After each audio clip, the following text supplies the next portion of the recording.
The explanation was never going to fix anything, because understanding was never the problem. Here's the thing nobody tells you about love bombing. It doesn't just feel good, it rewires you. When someone is constantly available, texting back in seconds, showing up, following through, your nervous system learns to expect that. It registers that responsiveness as safety. So when it disappears, your body doesn't think, oh, he changed. Your body thinks something is wrong, and I need to fix it right now. That's not a personality flaw. That's your threat response activating the same way it would if you heard a smoke alarm at 3 a.m. So you start explaining, not because you're weak, because your brain is running the exact program it was designed to run. Find the problem, communicate clearly, restore connection. It worked before. Early on, when you brought something up, he listened. He apologized. He adjusted. Your brain filed it that way. Explaining works. Use it. But then the devaluation started, and here's what makes it so cruel. It didn't happen all at once. If it had, you would have left. Instead, it was gradual. 1 week he's a little colder. The next week he's back, almost normal. Then colder again, a little longer this time. Your brain keeps recalibrating. Maybe he's stressed. Maybe I said something wrong.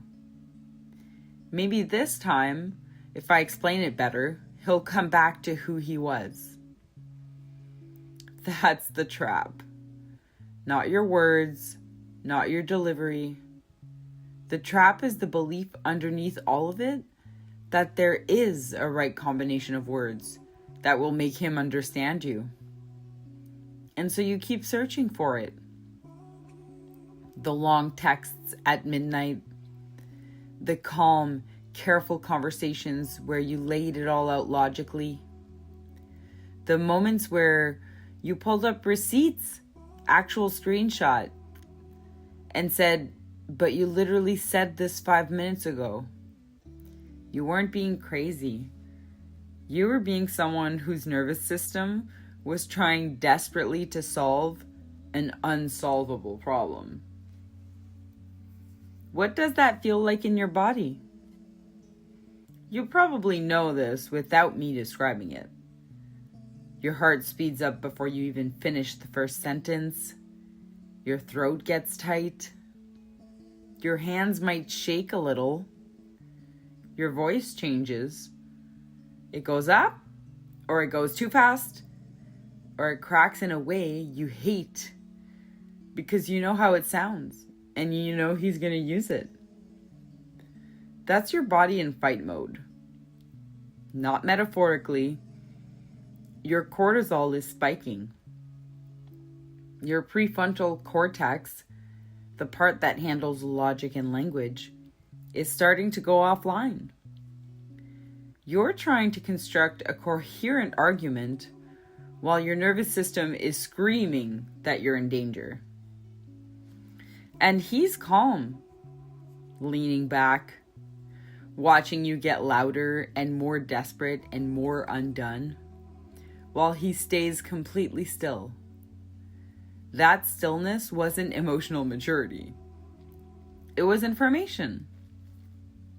But at that time, all you knew was that it wasn't working and you needed to try harder. So you did. More texts, more explanations, more evidence. The loop kept spinning because your brain kept insisting that communication was the solution. And the more it failed, the harder it pushed. So if explaining doesn't work, defending must, right? That's what I thought too. D.E.E.P, D-E.E.P, isn't a mindset. It's not a vibe. It's for specific decisions you make in a moment when your body wants to do the opposite of all of them. Don't defend. Don't engage. Don't explain. Don't take it personally. 4 letters. And the reason they work is because they're built around one truth that took me a long time to actually believe. You're not dealing with someone who's confused. You're dealing with someone who already knows exactly what they're doing. Start with don't defend. When he says something that's completely untrue, when he rewrites history, when he flips the story so you're suddenly the villain in something he started, every instinct you have screams to correct the record, to prove it, to make him see. But defending yourself to someone who already knows the truth is like walking into a courtroom where the judge wrote the verdict before you arrived. You can present every piece of evidence you have. It won't matter. The verdict doesn't change. All you've done is exhaust yourself and give him more material to work with. Don't engage. Every response you give, even a calm one, even a reasonable one, is fuel. Not because you're wrong, but because engagement itself is the point. The argument isn't a communication breakdown. It's the goal. He needs you reactive. He needs you loud or crying or defending because that's what feeds the dynamic. When you engage, you're not trying to resolve something. You're participating in something. And the moment you understand that, disengaging stops feeling like giving up and starts feeling like the only move that actually makes sense. Don't explain. This one is the hardest. I know it is because it was the hardest for me. There was a specific moment, I remember it clearly, where I was in the middle of explaining something for what had to be the 10th time, laying it out carefully, trying to stay calm, and I watched his face. He wasn't confused. He wasn't trying to understand. He was waiting, just waiting for me to finish so the conversation could go where he already decided it was going. That was the moment I understood that no explanation was ever going to land. Not because my words were wrong, but because he wasn't lost. He was in complete control. And then finally, don't take it personally. I know how that sounds. When someone is saying things directly to you, about you, it's personal. But here's what changes everything. This is a pattern he runs. Not just with you, with everyone who gets close enough. You didn't create it, you can't fix it, and you didn't cause it being too much or not enough or saying the wrong thing. The behavior existed before you, and it'll continue after. That's not you being dismissed. That's you being released from a responsibility that was never yours to carry. When you feel that urge to explain rising in your chest, that tightness, that urgency, that need to make him see, that's your cue. That's the exact moment D.E.E.P, deep, steps in. But knowing what to do and actually doing it when your nervous system is on fire are two completely different things. Here's what nobody explains about the moment he dismisses you. Your brain doesn't file it under "that was hurtful." It files it under "I might not survive this." That's not poetic. That's your amygdala doing exactly what it was built to do. When someone you're attached to withdraws recognition, when they look at you like you're nothing, when they tell you your experience didn't happen, your cortisol spikes, your heart rate climbs, and your body moves into the same threat state it would if you were physically in danger. You can know logically that you're standing in a kitchen having an argument, but your nervous system doesn't care. It just knows the bond feels severed and it needs you to fix it right now. That's why D.E.E.P, D-E-E-P, is so hard to actually do. It's not a knowledge problem.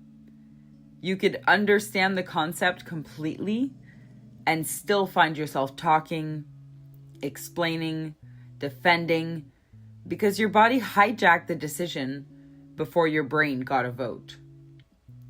And he knew that. Whether consciously or not, he knew exactly how to use it. There's something called reactive abuse. The pattern goes like this. He pushes, quietly, steadily, a comment here, a rewrite of history there, a look that makes you feel like you're unraveling until you finally break. You get louder, your voice cracks, you're crying now, or you're shouting, or both at once. You hate yourself for it even as it's happening. And then he leans back, calm, almost satisfied, and says it. See, you're crazy. I remember that moment. The way he said it so quietly. Like he was the reasonable one. Like everything that had just happened was proof of something wrong with me and not with us. And the worst part, for a second, I believed him. Because I was the one crying. I was the one who had lost control. From the outside, looking only at that moment, he would have looked completely rational and I would have looked like the problem. Deep, D-E.E.P, is how you stop handing them at that moment. But to do that, you have to accept something that is genuinely one of the hardest things you'll ever sit with. This won't change. Not because you haven't tried hard enough. Not because you haven't found the right words yet. Not because you haven't loved him well enough. It can't change. That's the radical acceptance. And it's nothing like, fine, whatever. Radical acceptance is grief. It's the kind of grief that hits you at strange times. In the car, in the shower, at 2 a.m. when the house is quiet. Because what you're actually letting go of is the first version of them. The one who showed up everywhere. The one who made you feel like the most important person in any room. He had insomnia, actually. Couldn't sleep. Would lie awake for hours. But the nights he made me cry, the nights I couldn't breathe, couldn't think, couldn't stop shaking, he went to sleep just fine. Out cold. And I was the one at 2 a.m. with my phone screen lighting up my face, scrolling through articles, trying to find the words for what was happening to me. That asymmetry is the whole story. His nervous system was never in danger. Mine was running on fumes. So when the urge to defend rises, and it will, place both feet flat on the floor. One hand on your chest. Feel your own heartbeat. And say this to yourself, quietly, just for you. My reality is mine to hold. People get this wrong. They hear, don't defend, don't explain, don't engage, and they think it means shutting down, going limp, letting him win. But D.E.E.P, D-E.E.P, isn't passive. It's the most active choice you can make in that room. You're not disappearing. You're deciding that your nervous system matters more than his narrative. That's not surrender. That's the clearest act of self-respect available to you in that moment. Dr. Ramani talks about something she calls soul distancing. The idea is this: your body can be present. You can sit across from him at dinner. You can be in the same car. You can occupy the same space. But your most vulnerable self, your real thoughts, your fears, your actual feelings, the part of you that are still soft and still honest, those don't have to be in that room. You pull that part back. You keep it somewhere he can't reach. Somewhere he hasn't earned the right to be. Your body stays. Your soul doesn't have to.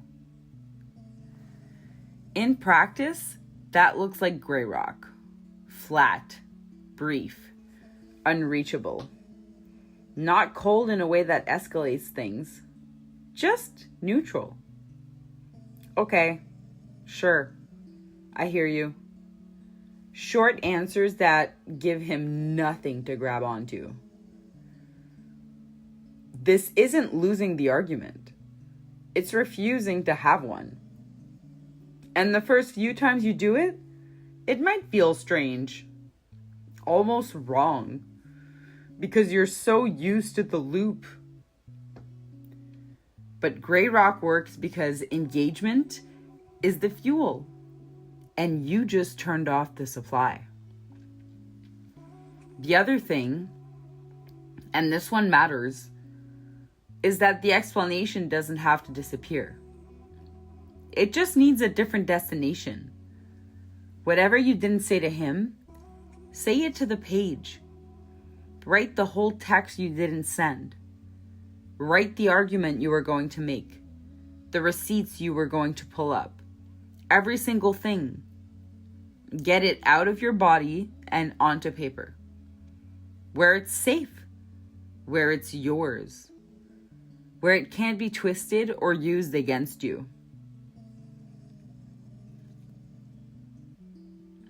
The need to be understood is real, and it deserves somewhere to go, just not to him. One more reframe before we close this out. Not explaining is not the same as agreeing. Not defending is not the same as being guilty.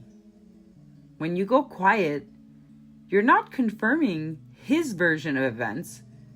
You're protecting yours. Your silence is a boundary. It's not a concession. The moment I stopped explaining, something shifted. Not in him, but in me. You were never going to find the right words. The combination didn't exist. The problem was never your explanation. It was his unwillingness to receive it. And no amount of clarity or patience or perfectly worded texts was ever going to change that. D.E.E.P, D-E.E.P, isn't about giving up on being understood. It's about giving your nervous system somewhere safe to land. So right now, wherever you are, both feet flat on the floor, one hand on your chest, feel your own heartbeat under your palm, and say this with me, out loud or just in your head, whatever feels safe right now. My reality is mine to hold. I am safe. I am well-intentioned. I am whole. Save this. Screenshot it. Write it on a post, on a Post-it, and put it somewhere you'll see it at 2 a.m. when your brain starts spinning. That's yours now. Nobody can take it from you. And when you're ready, the next video is about what happens after you go silent. Because the silence is just the beginning. And I want to make sure you're ready for what comes next. So remember, be kind, be strong, and be true.